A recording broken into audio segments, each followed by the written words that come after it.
I'm riding the Chesapeake and Ohio. The C&O, or the Chesapeake and Ohio Canal, is a 185-mile long towpath that goes from Washington, D.C. to Cumberland, Maryland. It's run by the National Park Service, and it follows the Potomac River. From Cumberland, Maryland, you pick up the GAP Trail. That's the Greater Allegheny Passage, and that takes you to Pittsburgh, PA. I love the idea of long-distance bike paths that go for hundreds of miles and cross entire states. C&O covers about 185 miles. Add another 145 for the GAP, and it makes a 330-mile long bike path. It's like the ultimate gift to long-distance cyclists. It's like a bike path through the woods, and I like the woods. What was once industrial infrastructure and then became obsolete and abandoned is now a recreational corridor for hikers and bikers.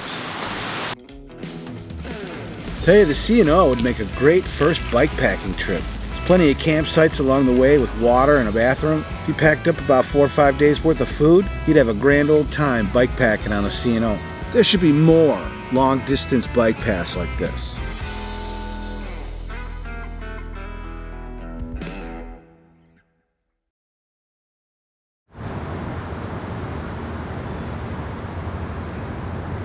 It's Wednesday, it's June the 30th, and I'm in Washington, D.C., our nation's capital. And this is day one on the C&O towpath. So I wanted to start this trip at milepost 0, but that's in a really congested place that's hard to get to. My wife dropped me off at a place called Carter Rock, about milepost 10. From milepost 10, I rode east into the city. I found milepost 0 right behind the boat shop at the beginning of the C&O Canal.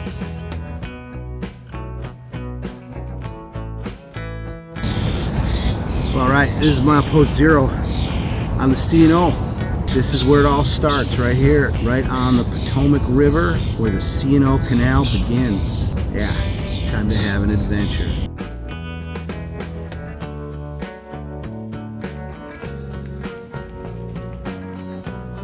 It's a hot, humid day. Temperature's going to be in the mid-90s with high humidity. The nice thing about this towpath trail is it's tree-lined and shaded with lots of rest stops, and I'm probably going to use them. I'm on the C&O, gotta go.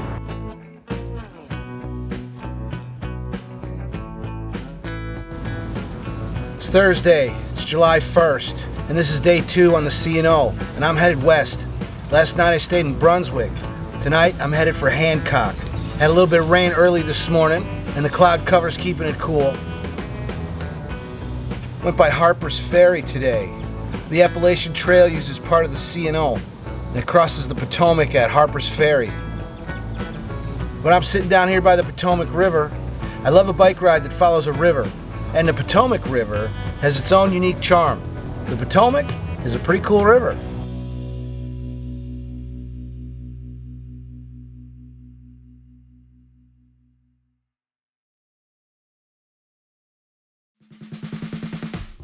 Being off-road and on a bike path has its benefits. The best part of the bike path is that you're not being harassed by cars and trucks while you're riding. Plus, the trail's mostly tree-lined and shaded, and that keeps things cool. The towpath itself is basically level, except for the locks where it steps up or steps down the elevation. There are really no hills. I guess that's good and bad. You don't have to grunt up any big hills, but you don't get to coast down any hills either. So you just got to keep pedaling. As soon as you stop pedaling, your bike slows down and comes to a stop pretty quick. So even though it's a level path, you still got to work for every meter. If there is a downside to the bike path, it's what I call the green tunnel effect. It's so tree-lined and shaded, and you're riding down the trail, and sometimes it feels like you're in a big green tunnel. All you see is foliage, and it can be a little monotonous. And so you ride for hundreds of miles on this path, and the amount of Maryland that you really see is pretty limited. Sometimes it's good to get out and see the countryside. Water, restrooms, and park benches are pretty available along the path, but other services like food are hard to get. So don't expect there to be a restaurant or a grocery store right where you happen to be when you get hungry. I'd say pack a good lunch for the day.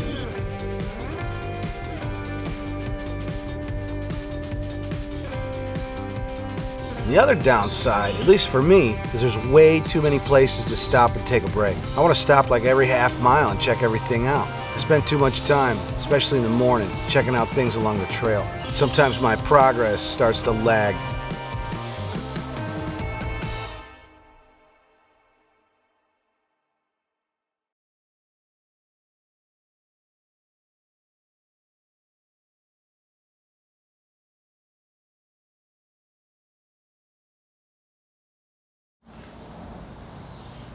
It's Friday, July 2nd, and this is day 3 from Washington, D.C. to Pittsburgh, PA. Last night I stayed in Hancock, and today I'm headed for Cumberland. That's the western terminus on the C&O, and that's where I'm going to pick up the Gap Trail and continue my way to Pittsburgh. The trail was in great shape the first day, but on the second day, when I got past Shepherdsburg, trail conditions changed a bit. Got a little bit sloppy, especially with the rain we've had the last couple of days. Trail gets a bit sloppy and the bike gets a little bit muddy. I hate when I get grit all over my bike. Tire width is always an issue. I'm riding 32s, which are pretty narrow. I wouldn't go any lower than that. 35s would be nice, but they'd barely fit on my old frame. A 38 or bigger would be ideal. But there are some sloppy sections, and a soft trail really slows you down. You gotta watch out for low-hanging poison ivy vines. Don't confuse it with box elder. But a couple times I've been riding down the trail and almost got whacked in the face by a branch. I ducked just in time to notice that it was a poison ivy vine. Sure would hate to get slapped in the face with that. You know, another advantage to being on a towpath is you can make it as hard or as easy as you want. If you just want to lope along at a nice easy pace, you can. There are no hills to force you to work hard. And then again, if you want to get into a rhythm and open it up and pedal a little bit harder, you can do that too. And just pedal along for miles and miles. And you really can't get lost. There's only one way to go. Just follow the towpath. Keep the river on one side and the canal on the other. This is about the most ideal way to bike tour. No cars.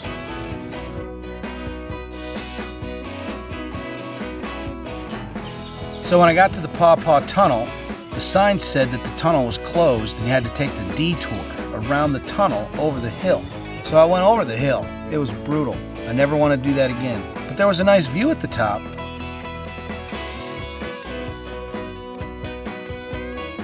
There's a couple dozen locks along the way to step down or step up the water level. Each lock had a lock keeper, and the lock keeper lived in the lock house. When barges came down the canal and needed to use the lock keeper would charge them a toll. That's how the lock keeper made his living. So the C&O started in the 1820s. It was a money-making thing. They wanted to improve commerce. The idea was to build the canal from the Chesapeake Bay over the Eastern Divide. Well, by the time they got to Cumberland, the railroad had already been there for 8 years. So by the 1850s, the canal was already obsolete. Commerce along the canal struggled until about 1924 when the canal shut down. In the 1950s and 60s, they created the Chesapeake and Ohio National Historic Park and turned the towpath into a recreational trail.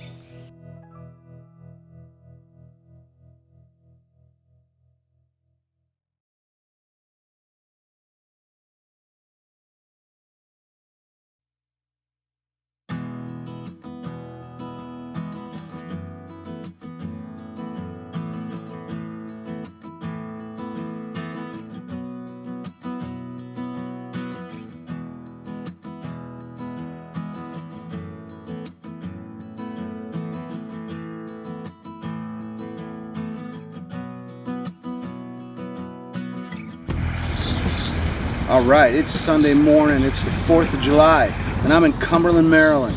This is day 4 on the C&O and Gap ride. I finished up the C&O, and now I'm ready to start the Gap Trail. Took a day off yesterday, got me some fresh legs, and we're ready to roll. It's supposed to be a nice cool day today, low humidity, so that's all right. So here we go on the Gap Trail. The Gap stands for Greater Allegheny Passage, and it's about a 150-mile rail trail from Cumberland, Maryland to Pittsburgh, Pennsylvania. So today I'm headed up the Gap Trail. Hopefully I'll make it at least to Rockwood today. It's uphill for the first 25 miles, but it's a mild grade because it's railroad. We'll see.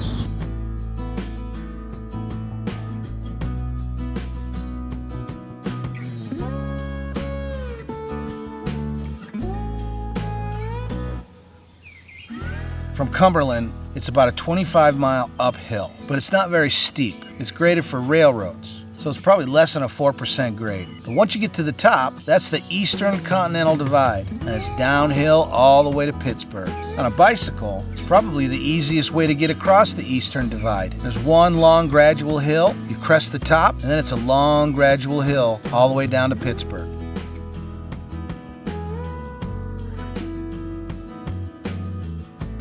I was in Maryland, free state. Now I'm in Pennsylvania, the Keystone State. I crossed the Mason-Dixon line.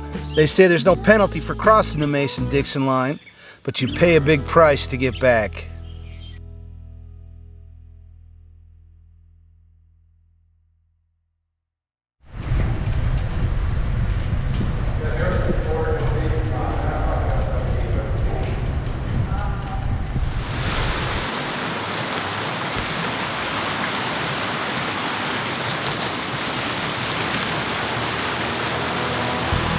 Good morning. It is Monday, July 5th, and this is day 5 to Pittsburgh. It's my second day on the Gap. It was cool and foggy this morning. Last night I camped out at Rockwood. It's a pretty little spot right along the Castleman Creek. I'm headed to Connellsville today. Should be a short, easy ride. From here to Pittsburgh, it's just a gradual downhill. It's a pretty little day on the Gap. C&O and the Gap are like brothers. They're cut from the same cloth, but they each have their unique personalities. The C&O is more woolly and wild. It's like a wilderness road through the woods. But some people think that the C&O is more scenic. You ride down the towpath with the Potomac River on one side and the Canal on the other side. Very historical and charming. On the other hand, the Gap is an old railroad bed, but it's a pretty scenic railroad bed that follows some pretty classic Pennsylvania rivers.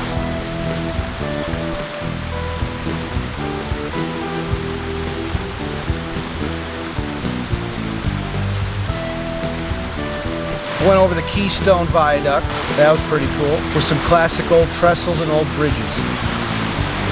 Today I'll be going through the Ohio Pile area, which some people consider the most scenic section on the trail.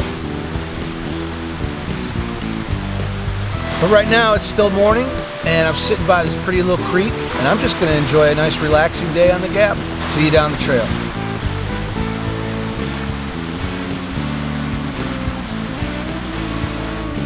Tuesday, it's July 6th, and this is day 6 on my C&O and Gap adventure. I stayed in Connellsville last night, and I'm about a day's ride from Pittsburgh. It's going to get up into the 90s today with some humidity. That's why I like the tree-lined, shaded bike path. Following the Allegheny River, it's one of those pretty Pennsylvania streams. As I get closer to Pittsburgh, it's probably going to get more congested and more industrial. So we'll see what happens when we get to Pittsburgh. Tonight I'm actually headed for Homestead. It's about 10 miles this side of Pittsburgh. And then in the morning, I'll probably head into the city. I think most of the bad guys sleep in on Wednesday morning.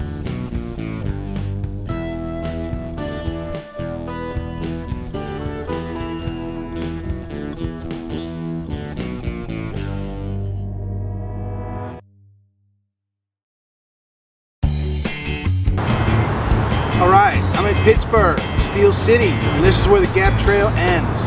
But even though this is where the trail ends, the journey doesn't stop here. The journey keeps going.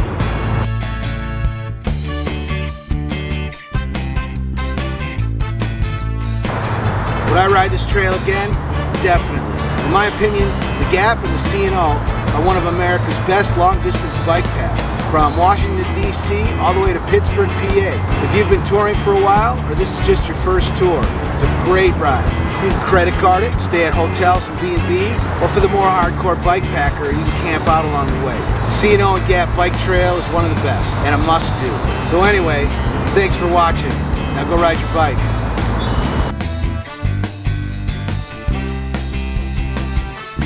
The journey doesn't end here. You still gotta make it home. I'm at the Point State Park, right where the Monongahela and the Allegheny Rivers come together. That's where the Ohio River starts, and that's where I'm starting. So my plan is to follow the Ohio River all the way to southern Illinois.